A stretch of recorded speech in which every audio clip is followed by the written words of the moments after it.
العليم من غضب الجبار ومن الشيطان اللعين الرجيم.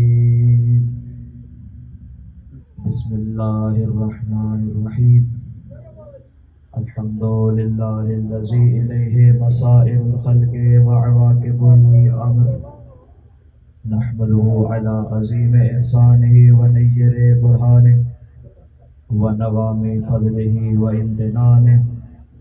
إن الله بعث محمدا نذيرا للعالمين وأمينا على التنزيل، ثم الصلاة والسلام على النبي الكريم الذي سمي في السماء بأحمد وفي الأرضين أبي القاسم مصطفى محمد. اللهم صل على محمد وعلى محمد وعلى أهل بيته الطيبين الطاهرين المعصومين المظلومين المنتجبين المنتخبين الذين أذهب الله عنهم الرجس وطهرهم تطهيرا. اللهم صل على محمد وعلى محمد. أما بعد فقد قال الله تبارك وتعالى في محكم كتابه ومتقن خطابه. بسم الله الرحمن الرحيم. إنا أنزلناه في ليلة القدر وما أدراك ما ليلة القدر. ليلة القدر خير من ألف شهر. تنزل الملائكة والروح فيها بإذن ربهم من كل أمر.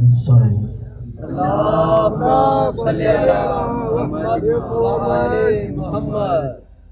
سامعین درگاہ، ارباب فکر و دانش، سلسلہ گفتگو آپ احباب کے اذہان عالیہ میں موجود و محفوظ ہے کہ ہم نے موضوع سخن قرار دیا معرفت امام زمانہ. ماشاءاللہ ماشاءاللہ. اور میں انشاءاللہ روزانہ کی مجلس کے اعتبار سے آیت مختلف پڑھا کروں گا، یعنی پورے عشرے میں ایک آیت کو لے کر نہیں چلیں گے، بلکہ قرآن مجید سے ہر اس آیت کا انتخاب کریں گے جو ہمارے امام کی شان میں نازل ہے. کل میں نے سورہ توبہ کی آیت نمبر 33 کو موضوع سخن قرار دیا تھا، اور آج قرآن مجید کا مشہور و معروف سورہ مبارکہ قدر، کہ جس کو ہم تقریباً ہر نماز میں ہی پڑھتے ہیں، اور ایک کوئی زیادہ وضاحت اور توضیح کی محتاج نہیں، بلکہ ہمارے بچے کو اس آیت کا ترجمہ یاد ہے، اس پورے سورہ کا ترجمہ یاد ہے. خدا ارشاد فرماتا ہے انا انزلناہ فی لیلۃ القدر، ہم نے اسے شب قدر میں نازل کیا. ہم نے اسے قدر والی رات میں نازل کیا. وما ادراک ما لیلۃ القدر، اور تم کیا جانو یہ قدر والی رات ہے کیا چیز. لیلۃ القدر خیر من الف شہر، یہ جو قدر والی رات ہے یہ 1000 مہینوں سے افضل ہے. اور کیسی ہے یہ رات؟ تنزل الملائکۃ والروح فیہا، اس رات میں ملائکہ بھی نازل ہوتے ہیں اور اس رات میں روح القدس بھی نازل ہوتا ہے. اور کس طرح نازل ہوتے ہیں؟ بِإِذْنِ رَبِّهِمْ مِنْ كُلِّ أَمْرٍ، اپنے رب کی اجازت سے زمین پر آتے ہیں اور امر کو لے کر آتے ہیں. ماشاءاللہ ماشاءاللہ. یعنی اس سورہ کی ابتدا سے اس آیہ مجیدہ تک اللہ نے 2 طرح کے نزول بیان کیے. ایک اللہ نے کہا میں نے اس کو شب قدر میں نازل کیا، اور دوسرا کہا اس میں ملائکہ اور روح القدس نازل ہوتے ہیں. یعنی 2 طرح کے نزول اللہ نے یہاں پہ بیان کر دیے. اب یہ جو نزول ہے اس کے بارے میں ہمارے ذہن میں کچھ سوالات آتے ہیں. اجازت ہو تو سوالات. پہلا سوال، کس نے اس کو نازل کیا؟ دوسرا سوال، کس پر نازل کیا؟ تیسرا سوال کس کے ذریعے نازل کیا، وسیلہ کیا تھا؟ ماشاء اللہ. اور چوتھا سوال کس زمانے میں نازل ہوا؟ پانچواں سوال کس شہر میں نازل ہوا؟ چھٹا سوال کس لیے نازل کیا؟ اور ساتواں سوال وہ کون سی چیز تھی جس کو نازل کیا؟ ماشاء اللہ. ماشاء اللہ. ان 7 سوالات میں سے 6 کے جواب ہمارے پاس ہیں، لیکن ایک سوال کا جواب ہمارے پاس نہیں. اب سنیے گا جوابات. کس نے نازل کیا؟ اللہ نے. ماشاء اللہ. کس پر نازل کیا؟ محمد پر. کس کے وسیلے سے نازل کیا؟ جبرائیل کے وسیلے سے. کس زمانے میں نازل کیا؟ شب قدر میں. کس شہر میں نازل کیا؟ شہر مکہ میں. ماشاء اللہ. کس کے لیے نازل کیا؟ لوگوں کی ہدایت کے لیے. اور کیا نازل کیا یہ ہمیں نہیں پتا. توجہ ہو. کیا نازل کیا ہمیں نہیں پتا. میں آپ میں سے مثال کے طور پہ اکمل بھائی بیٹھے، میں سوال کرتا ہوں. اکمل بھائی آپ اسے جانتے ہیں؟ آپ کا فوراً سوال ہوگا کسے؟ میں نے تو کسی کا نام نہیں لیا. میں ان سے سوال اس انداز سے کروں، آپ اسے جانتے ہیں؟ ان کا سوال ہوگا کسے؟ تو بھائی اللہ نے اس آیت کی ابتدا ہی یہاں سے کی، ہم نے اس کو شب قدر میں نازل کیا. بھائی توجہ چاہوں گا مجمع کی. اللہ نے مجمل رکھا، اللہ نے واضح نہیں کیا، مبہم کر دیا، ہم نے اس کو شب قدر میں نازل کر دیا. تو جس کو اللہ مبہم رکھے انسان کی مجال نہیں اس کو معین کرے. اگر انسان کہے اللہ نے اس رات میں قرآن کو نازل کیا تو ہو سکتا ہے اس نے کچھ اور نازل کیا ہو. بھائی اب یہ قرآن ہے، قرآن کا جواب وارث سے قرآن سے لیں گے. جب مفضل ابن عمر نے چھٹے لالے ولایت سے سوال کیا مولا شب قدر میں اللہ نے قرآن کے علاوہ وہ کون سی چیز نازل کی تھی؟ امام نے فرمایا تھا نازل فیہا ولایت علی ابن ابی طالب.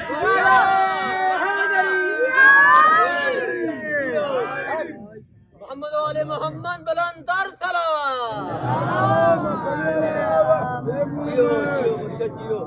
جو ہے بابے گرامی کی اللہ نے اس شب میں ولایت علی کو نازل کیا.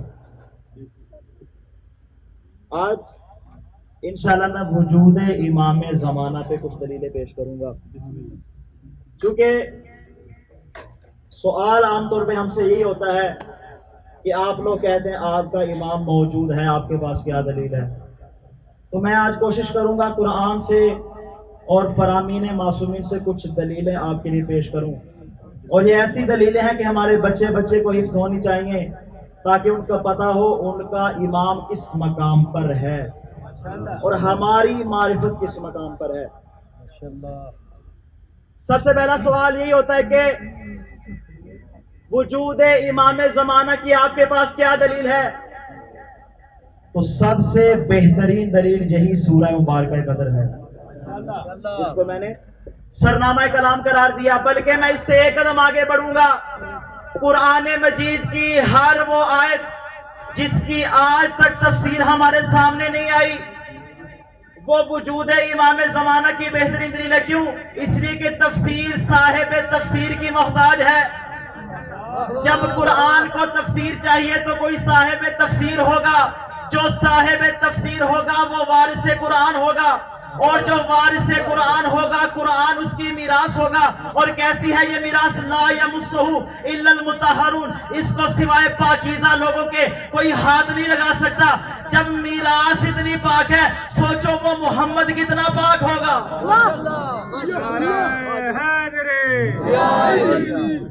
جب میراث کا یہ مقام ہے کہ بغیر وضو کے اس کو ہاتھ نہیں لگا سکتے تو اللہ جانے وارث کا مقام کیا ہوگا. وجود کے بعد پھر اگلا مسئلہ ہمارے سامنے آتا ہے ولادت کا. لوگ کہتے ہیں کہ امام زمانہ کی ابھی ولادت نہیں ہوئی. یہ ہمارے برادران کا نظریہ ہے. وہ اس بات کے قائل ہو کیا کہتے ہیں کہ ابھی امام زمانہ میں پیدا ہونا ہے، وہ بھی پیدا نہیں ہوئے. جبکہ ہم شیعوں کا عقیدہ کیا ہے کہ امام زمانہ پردہ غیب میں ہے، ولادت ہو چکی ہے. بھئی یہ لوگ انکار کیوں کرتے ہیں؟ میں دو وجوہات پڑھنا چاہوں گا۔ یہ جو کہتے ہیں امام کی ولادت ہوگی، ابھی ہوئی نہیں، کیوں؟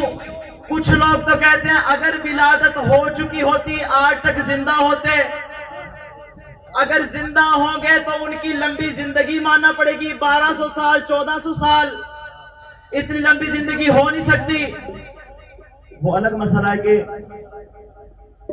کتب احادیث سے طویل عمر ثابت ہو چکی ہے انبیاء کے باب سے۔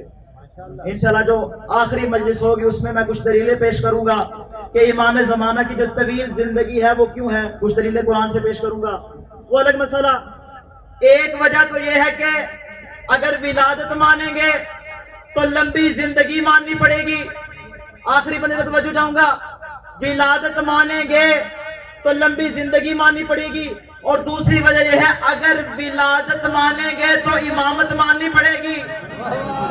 بھائی توجہ ہو، میں آپ کو ایک منظر پر لے جانا چاہ رہا ہوں، اگر ولادت مانیں گے تو ان کی امامت ماننی پڑے گی۔ سوال اٹھے گا مہدی اگر امام ہے تو وہ کس کے نائب ہیں؟ سب جواب دینا پڑے گا وہ حسن عسکری کے جانشین ہے۔ پھر سوال ہوگا حسن عسکری کس کے وارث ہے؟ پھر جواب دیں گے وہ علی نکی کے بیٹے ہیں، علی نکی محمد تقی کے بیٹے ہیں، وہ علی رضا کے بیٹے ہیں، وہ موسیٰ کاظم کے بیٹے ہیں، وہ جعفر صادق کے بیٹے ہیں، وہ محمد باقر کے بیٹے ہیں، وہ امام سجاد کے بیٹے ہیں، وہ حسین ابن علی کے بیٹے ہیں، وہ علی ابن ابی طالب کے بیٹے ہیں۔ بات مہدی پہ رکے گی نہیں، مہدی سے چلے گی، علی تک جا کے پہنچے گی، اور یہ وہی علی ہے جس کے بارے میں غدیر میں رسول نے کہا تھا من کنت مولا ہو فہذا علی مولا۔ یہ بات علی پہ رکے گی نہیں، علی سے چلے گی، مہدی تک جائے گی۔ گویا رسول فرمانا یہ چاہتے ہیں من کنت مولا ہو فہذا مہدی مولا۔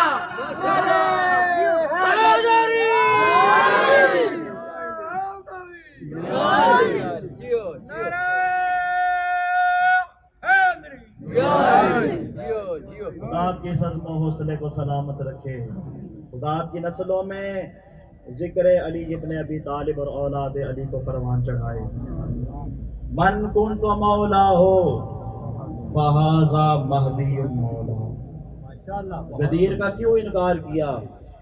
اس لیے کہ غدیر کا اقرار کیا تو پھر مہدی کا بھی اقرار کرنا، اس لیے سرے سے علی کی ولایت کا انکار، تاکہ سوال ہی نہ ہو کہ علی کے بعد کون، حسن کے بعد کون، حسین کے بعد کون۔ قصہ ہی ختم کر دیا۔ اچھا ہم تو انتظار میں ہیں، کیوں انتظار کرتے ہیں؟ اس لیے کہ ہمیں یقین ہے وہ حجت خدا ہے جس کا انتظار کرنا ہمارے اوپر واجب ہے۔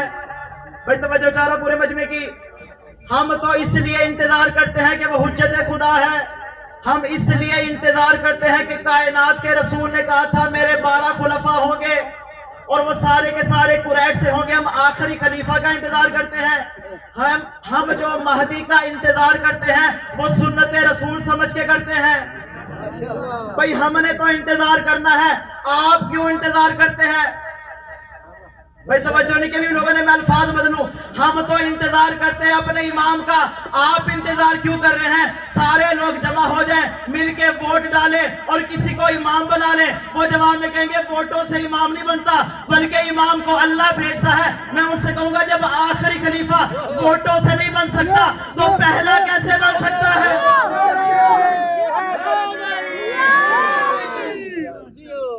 12واں ووٹوں سے نہیں بن سکتا، جب 12واں اجماع اور اتفاق اور شورا سے نہیں بن سکتا تو پہلا کیسے بن سکتا ہے؟ بات ذہن میں رہے سورہ مبارکہ قدر، اب میں ثابت کروں گا کس طرح امام زمانہ کے وجود کی بہترین دلیل۔ علامہ طباطبائی انہوں نے تفسیر لکھی ہے المیزان فی تفسیر القرآن، 20 جلدوں میں تفسیر ہے، اور میں کہتا ہوں بڑی ہی خوبصورت تفسیر ہے۔ انہوں نے ایک ایک آیت کا ایک سمندر بیان کیا ہے، لیکن پوری قرآن کی تفسیر نہیں۔ جب علامہ طباطبائی سے کسی نے پوچھا علامہ ہمیں یہ بتائیے وجود امام زمانہ کی سب سے بہترین دلیل کیا ہے، تو انہوں نے فرمایا یہ سورہ مبارکہ قدر میں جو اللہ نے ارشاد فرمایا تنزل الملائکۃ والروح، اس رات میں ملائکہ بھی نازل ہوتے ہیں اور روح بھی نازل ہوتے ہیں. بھائی توجہ ہو مجمع کی. یعنی اللہ نے یہ نہیں کہا زندگی میں ایک بار ملائکہ نازل ہوئے اور بس, یا اللہ نے یہ کہا زندگی میں ایک بار ملائکہ نازل ہوں گے بعد میں اور بس نہیں. اللہ نے کہا جب جب بھی شب قدر آتی رہے گی ملائکہ نازل ہوتے رہیں گے. جب شب قدر آئی تھی محمد کے زمانے میں ملائکہ محمد پہ نازل ہوتے رہے. جب شب قدر علی کے زمانے میں تھی ملائکہ علی پہ نازل ہوتے رہے. جب حسن کے زمانے میں آئی شب قدر میں ملائکہ حسن پہ نازل ہوتے رہے. جب حسین کا زمانہ آیا شب قدر میں حسین پر ملائکہ نازل ہوتے رہے. سلسلہ چلتا رہا. اب ہمارا زمانہ آیا, ہر سال شب قدر آتی ہے تو ماننا پڑے گا نا کوئی محمد موجود ہے جس پہ وہ ملائکہ کو نازل کرتا ہے. کوئی محمد موجود ہے جس کے پاس ملائکہ آتے ہیں. علامہ نے فرمایا, کہا اس کا جو بہترین مصداق ہے اس دلیل کا وہ آیت کے اگلے حصے میں ہے. کیا ارشاد فرمایا, بِإِذْنِ رَبِّهِمْ مِنْ كُلِّ امر, اپنے رب کی اجازت سے امر لے کر آتے ہیں. اب یہ امر کیا چیز ہے؟ اجازت ہو تو بیان کروں. یہ امر کیا چیز ہے؟ ہم نے کسی عالم سے نہیں پوچھنا, کسی حدیث سے نہیں پوچھنا, کسی تاریخ سے نہیں پوچھنا. قرآن کا فیصلہ قرآن سے ہی لیتے ہیں.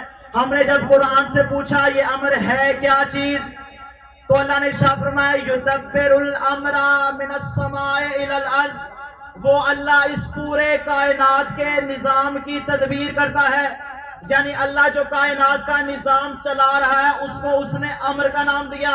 پھر دوسری آیت میں ارشاد فرمایا فالمدبرات امرا, مجھے قسم ہے کچھ ایسی ہستیوں کی جو اس کائنات کا نظام چلاتے ہیں.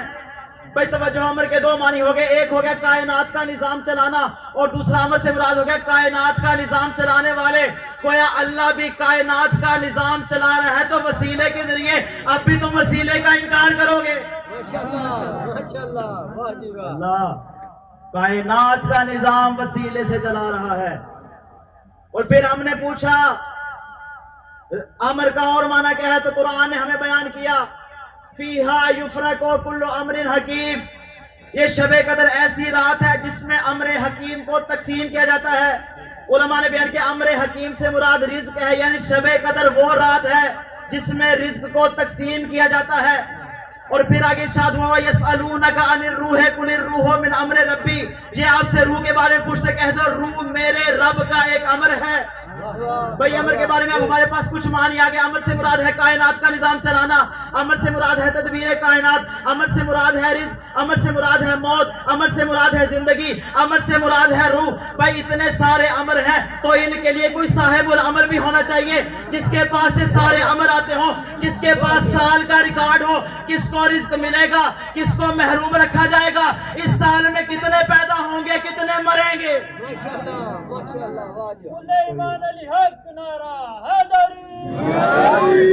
محمد علی محمد بلندر صلوات.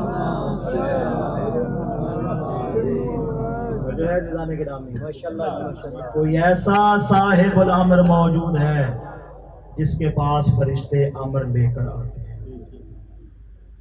اور میں کہوں گا عجب کمال ہے اس ذات کا, اور ایک ایسا عجیب ربط اور کنیکشن ہے ان کے درمیان کہ اللہ نے جو بھی خلیفہ اپنی زمین پر بھیجا اس کا ایک گواہ ضرور بھیجا.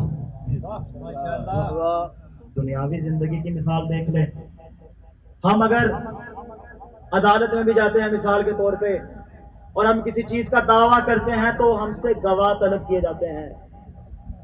گواہ کا مطلب کیا ہوتا ہے کہ ہمارا جو دعویٰ ہے, جو ہماری بات ہے اس میں مضبوطی آ جائے کہ یہ بات فقط میں نہیں کہہ رہا, یہ گواہ بھی کہہ رہا ہے. تو اللہ نے بھی اپنے رسولوں کو, اپنے خلیفوں کو جب زمین پر بھیجا تو گواہوں کے ساتھ بھیجا. مل کے بابا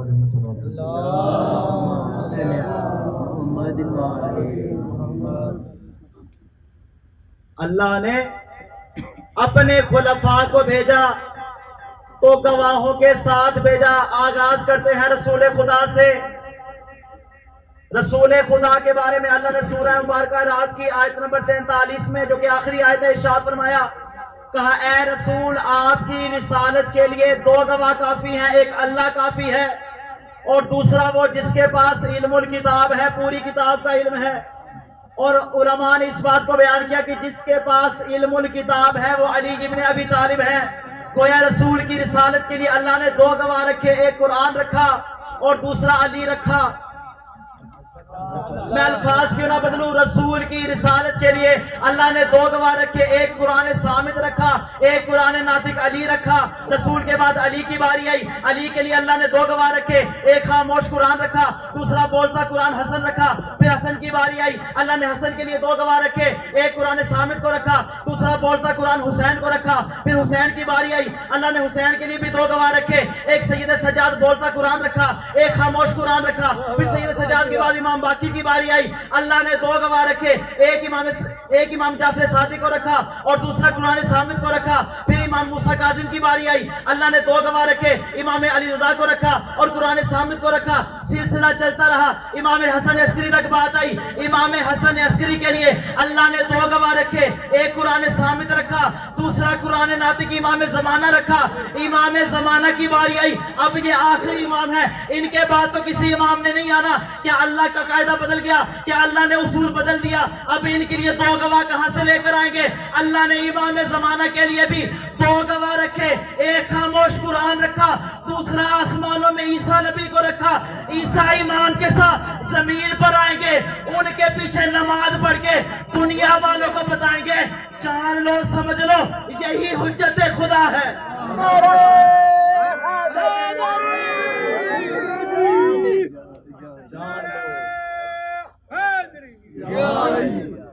جان لو اور سمجھ لو یہ مہدی مجھ عیسیٰ کا بھی امام ہے۔ اللہ نے قاعدہ تبدیل نہیں کیا، اپنی حجتوں کے لیے اللہ نے دو گواہ ہر مقام پہ رکھے۔ اچھا، جس طرح میں نے کل اس بات کی جانب اشارہ کیا تھا کہ یہ جو حساس زمانہ ہے، فتنوں اور برائیوں کا زمانہ ہے، پرآشوب زمانہ ہے، اس میں ہمیں اپنے امام کا دفاع کرنا ہے، ہمیں اپنے امام کا دفاع کرنا ہے۔ اور یہ دفاع کرنا کوئی ہمارا ذاتی عمل نہیں، دفاع ہمارے آئمہ نے بھی کیا۔ میں ایک مثال عرض کرتا چلوں، جتنے بھی آئمہ سب نے باری باری امام زمانہ کا تعارف کروایا۔ امام رضا کا زمانہ، مامون عباسی اپنے تخت خلافت پہ متمکن۔ دیکھیں رسول خدا نے چونکہ بیان کیا تھا نا کہ سیکون بعدی 12 خلفاء، میرے بعد 12 خلیفہ ہوں گے، وَكُلُّهُم مِّن قریش، اور سارے کے سارے قریش سے ہوں گے۔ اب ہر شخص کو معلوم تھا جو آخری خلیفہ آئے گا اس کا نام ہوگا مہدی۔ اب یہ جو مامون عباسی تھا نا، اس نے لوگوں کو دھوکہ دینے کے لیے اپنے بیٹے کا نام مہدی رکھ دیا۔ توجہ ہو، اس نے اپنے بیٹے کا نام مہدی رکھ دیا تاکہ لوگ یہ کہیں یہ وہی آخری خلیفہ جس کی رسول نے بشارت دی تھی۔ اب جو دربار میں بیٹھا ہوتا، رش لگا ہوتا، ایک مرتبہ اونچی آواز سے کہتا او مہدی، سارے کے سارے لوگ متوجہ ہو جاتے، سارے کے سارے دیکھنے لگ جاتے، جو ضعیف العقیدہ تھے وہ ماننے لگ جاتے یہ وہی مہدی ہے۔ لیکن اس دربار میں ایک ایسی ہستی بھی موجود ہے جس کو ہمارا لاکھوں سلام، نام ہے امام علی رضا، جس کو اس نے اپنا ولی عہد بنا رکھا تھا۔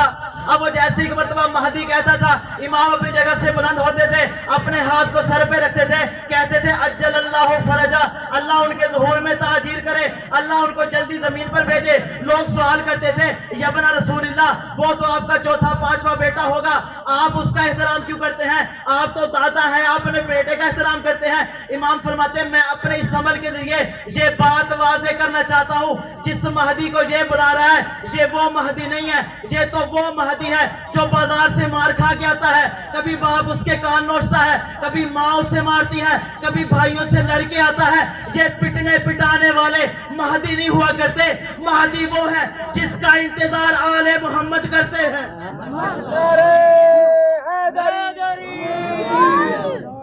مہدی یہ نہیں ہے جس کو یہ بیان کرنا چاہ رہا ہے، مہدی وہ ہے جس کے احترام میں اس کا جد علی رضا بھی کھڑا ہوتا ہے. یہ مقام ہے امام زمانہ کا. انشاءاللہ میں آگے کی جو گفتگو ہوگی اس میں اس بات کو بیان کروں گا کہ اگر آپ فقط اور فقط امام زمانہ کے بارے میں معرفت حاصل کر لیتے ہیں تو حضرت آدم سے لے کر امام حسن عسکری تک سارے اماموں کی معرفت حاصل ہے. اس لیے کہ 1.25 لاکھ انبیاء کی صفات انشاءاللہ آگے بیان کروں گا. 1.25 لاکھ انبیاء کی صفات جمع ہے ذات محمد میں، اور محمد سے لے کے حسن عسکری تک کی صفات جمع ہے مہدی میں. گویا کہ پوری کائنات کا خلاصہ فقط ایک ذات مہدی ہے. اگر امام کی معرفت حاصل کر لی تو ہمیں محمد کا کردار بھی سمجھ میں آ جائے گا، ہمیں آئمہ کا کردار بھی سمجھ میں آ جائے گا. بس آخری جملہ، کل میں نے بیان کیا تھا ایک امام کا جو صحابی جو امام کی خدمت میں کچھ سوالات لے کر آیا تھا جس کا نام تھا احمد ابن اسحاق.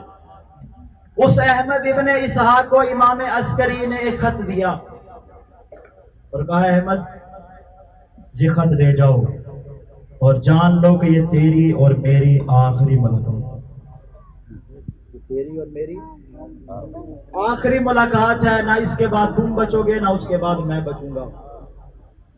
اس نے کہا مولا میں بچوں نہ بچوں کوئی فرق نہیں پڑتا، لیکن آپ کا ہونا ضروری ہے. مولا نے کہا وہ کیوں؟ کہا اس لیے کہ اگر آپ زمین پر نہیں ہوں گے تو ہدایت کون دے گا؟ سنیے گا امام کا جملہ. امام نے فرمایا جس نے ہدایت دینی ہے وہ زمین پر آ چکا، اللہ نے اس کو زمین پر بھیج دیا جو آخری خلیفہ ہے. جس نے ہدایت کرنی ہے تمہارا ہادی زمین پر آ چکا.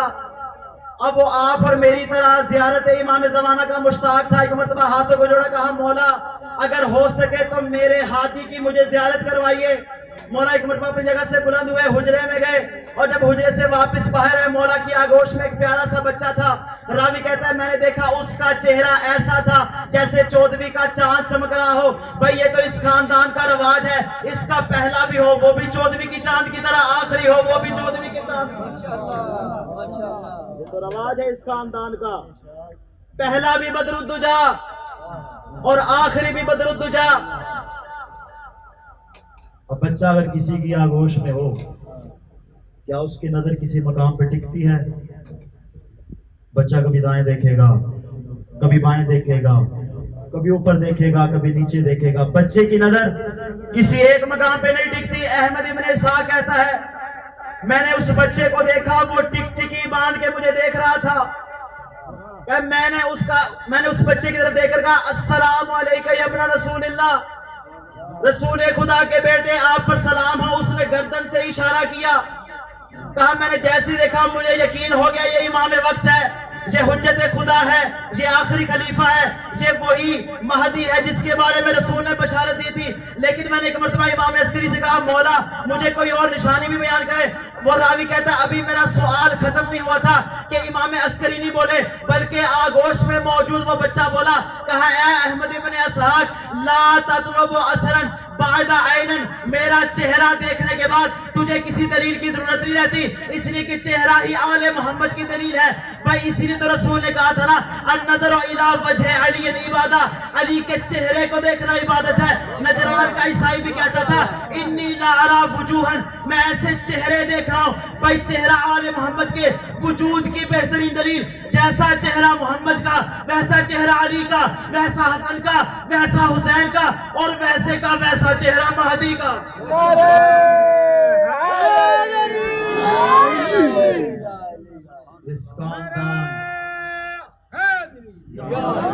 اس خاندان کا چہرہ ہی ان کے وجود کی سب سے بہترین دلیل ہے.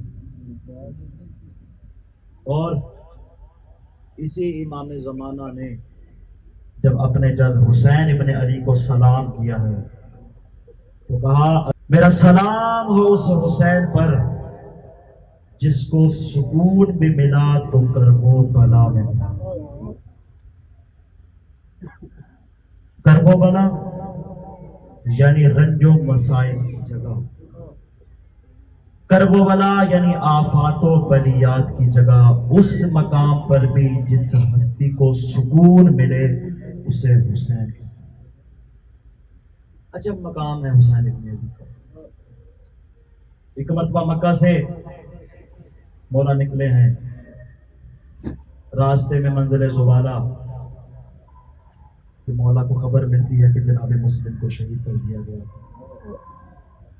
لیکن مولا اس عزم کے ساتھ آگے بڑھ رہے ہیں، کہا کہ جو میرا مقصد ہے، 4 مقصد تھے امام کے، امر بالمعروف، نہی عن المنکر، اپنے نانا اور اپنے جد کی امت کی اصلاح۔ امام نے کہا جو میرا مقصد ہے وہ میں اس کو پورا کر کے رہوں گا۔ اب جیسے ایک مرتبہ آگے بڑھے، دور سے اصحاب نے دیکھا جیسے درخت نظر آ رہے ہوں۔ مولا کا ایک صحابی آگے بڑھا، کہا مولا ایسے لگتا ہے جیسے کوفہ کی سرحد قریب آ گئی ہے۔ مولا کے لشکر میں کوفہ کا رہنے والا تھا، اس نے کہا نہیں میں اس مقام کا رہنے والا ہوں، یہاں پہ کوئی درخت موجود نہیں ہے۔ جیسے ہی دیکھا مولا حسین نے کہا ہاں یہ کوفہ کی سرحد نہیں بلکہ مجھے دور سے ایک لشکر نظر آ رہا ہے، اس لیے کہ مجھے نیزے کی نوکیں نظر آ رہی ہیں۔ آنے والا کون تھا؟ تاریخ نے لکھا حر ابن یزید ریاحی۔ اتنا تھا لشکر اس کے ساتھ، 1000 کا لشکر تھا حر کے ساتھ۔ ایک مرتبہ امام نے اس مقام پہ قیام کیا، کہا یہیں پہ انتظار کرو کہ حر کا لشکر تمہارے پاس آ جائے۔ جیسے ہی دونوں لشکر کا آمنا سامنا ہوا، نہ حر کے لشکر نے امام سے کلام کیا، نہ امام نے حر کے لشکر سے کچھ کہا، بس ایک مرتبہ امام کا ایک جملہ تاریخ میں ملتا ہے، امام نے کہا عباس حر کا لشکر بڑا پیاسا ہے، عباس حر کا لشکر بڑا پیاسا ہے، اس کے لشکر کو پانی پلا دو۔ مولا عباس نے حر کے لشکر والوں کو پانی پلایا۔ اس مقام پہ مولا حسین رکے نہیں، پھر کہا عباس ان کی سواری، ان کے جانور بھی پیاسے، ان کو بھی پانی پلا دو۔ اور آپ کو پتا ہے کہ جانور جو ہوتا ہے وہ ایک دفعہ پانی پی کے سیراب نہیں ہوتا، بلکہ وہ وقفے وقفے سے پانی پی کر سیراب ہوتا ہے۔ کہا عباس ان کے سامنے سے پانی تب تک نہ اٹھانا جب تک وہ سیراب نہ ہو جائیں۔ حر کے لشکر کا ایک آدمی کہتا ہے کہ میں اپنے لشکر میں سب سے پیچھے رہ گیا تھا اور میرے جسم میں اتنی جان نہیں تھی کہ میں مشک کو اپنے ہاتھ سے کھول کے پانی پی سکتا۔ اتنے میں کہتا ہے میں نے دیکھا حسین اپنی جگہ سے بلند ہوئے، اپنے ہاتھوں سے آ کر مجھے پانی پلایا۔ میں کہوں گا کیسا تھا یہ لشکر؟ 1000 کا لشکر تھا جس کو مولا حسین نے پانی پلایا، اور صرف لشکر والوں کو پانی نہیں پلایا بلکہ ان کی سواریوں کو بھی پانی پلایا۔ مگر اللہ ایک منظر بیان کروں گا، عصر عاشور کا منظر تھا۔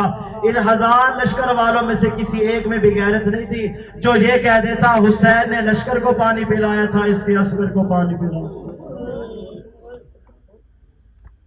اس نے ہمارے لشکر کو سیراب کیا تھا، اس کے بدلے میں اس کے عسکر کو ایک گھونٹ پانی پلا دو۔ مولا نے قیام کیا، اپنے مؤذن حجاج بن مسروق سے کہا آذان دو۔ آذان دینے کے بعد مولا نے کہا ہم نماز پڑھیں گے۔ ایک مرتبہ کہا حر اپنے لشکر کو نماز پڑھا، میں اپنے لشکر کو نماز پڑھاؤں گا۔ اب دیکھیے گا حر کو مولا نے کس مقام سے جھنجھوڑا ہے، ہاتھوں کو جوڑ کے کہا مولا آپ موجود اور میں اپنی نماز جماعت قائم کروں۔ مولا آپ نماز پڑھائیں، میں آپ کے پیچھے نماز پڑھوں گا۔ نماز مکمل ہوئی، ایک مرتبہ مولا نے ارادہ کیا کہ ذوالجناح پر سوار ہوں۔ جیسے مولا ذوالجناح پر سوار ہوئے، ایک مرتبہ حر نے کہا مجھے عبید اللہ ابن زیاد نے بھیجا ہے، اور کہا حسین جس مقام پہ ان کو وہیں پہ روک لو۔ اب مولا نے اس کی بات کا جواب نہیں دیا، ایک مرتبہ ذوالجناح کو اشارہ کیا کہ چلو۔ اب جیسے ہی ذوالجناح چلنے لگا، ایک مرتبہ حر نے لجام فرس میں ہاتھ ڈالا۔ جیسے ہی لجام فرس میں ہاتھ ڈالا، مولا نے کہا اے حر تیری ماں تیرے غم میں بیٹھے، کیا تو مجھے یہاں پر روکے گا؟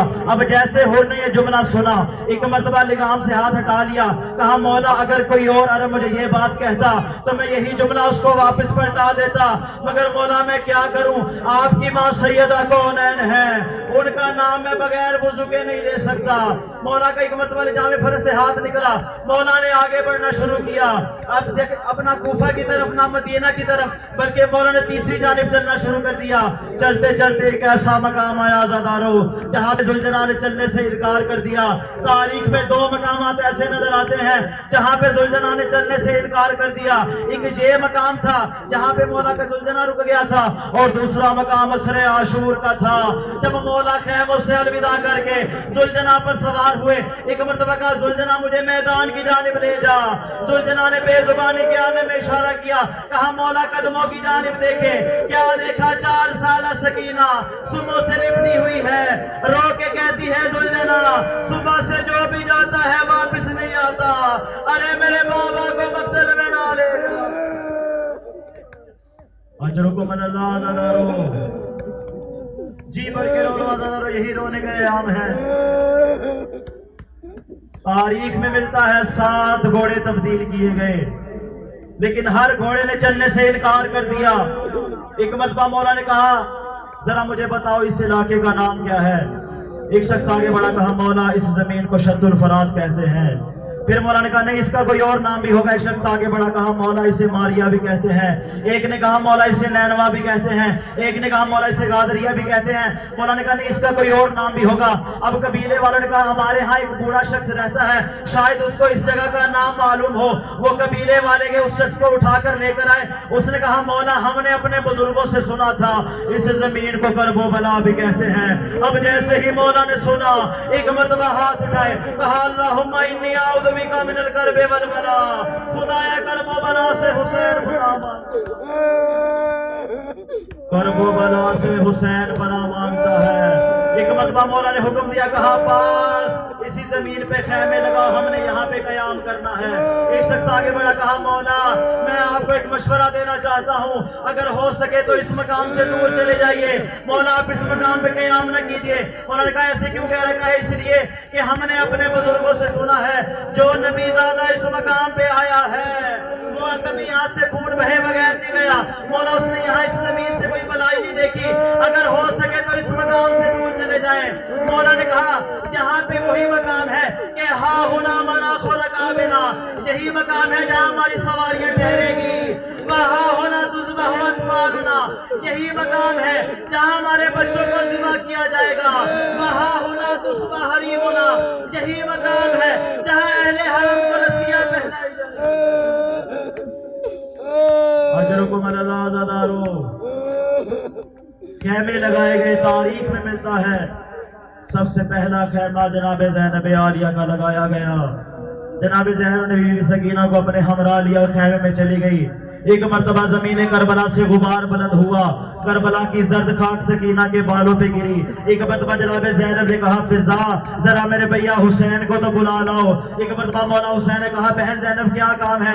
کہا بھیا مجھے اس خاک سے آپ کے لہو کی خوشبو آ رہی ہے. بھیا آپ نے کس مقام پہ توقف کر لیا ہے؟ کہا زینب یہی وہ مقام ہے جہاں پہ ہمیں شہید کیا جائے گا. ارے اسی مقام پہ تمہارے سر سے چادریں چھینی جائیں گی. ایک مرتبہ بی بی نے کہا بھیا حسین جب سے اس مقام پہ آئے ہیں خیمے کے پیچھے سے کسی بی بی کے رونے کی آواز آتی ہے, ایسے معلوم ہوتا ہے کیسے آواز جانی پہچانی ہو. مولا حسین نے کہا زینب نہیں پہچانا, یہ ہماری ماں زہرا بقیہ چھوڑ کے کربلا میں. اجرکم اللہ عزادارو, بس آخری جملہ. ایک مرتبہ جناب ام کلثوم کا خیمہ لگا. جناب ام کلثوم نے ایک مرتبہ کہا اما فضا ذرا بھیا حسین کو میرے خیمے میں بلا لاؤ. مولا حسین ایک مرتبہ خیمے میں آئے اور آ کر کہا بہن ام کلثوم کیا بات ہے؟ کہا بھیا آپ نے عجیب و غریب زمین پر قیام کر لیا ہے.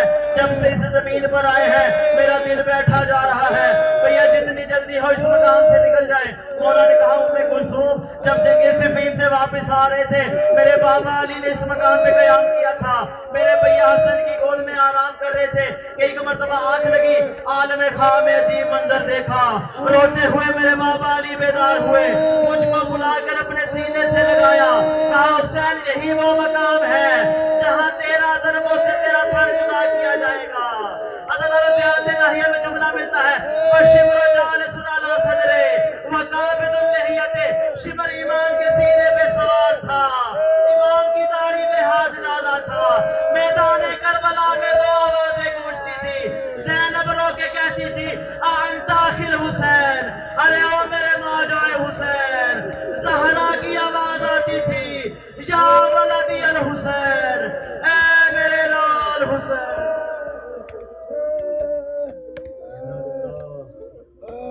وإنا إليه راجعون. وسيعلم الذين ظلموا وأي منقلب ينقلبون بذنب قضائه وتسليمه.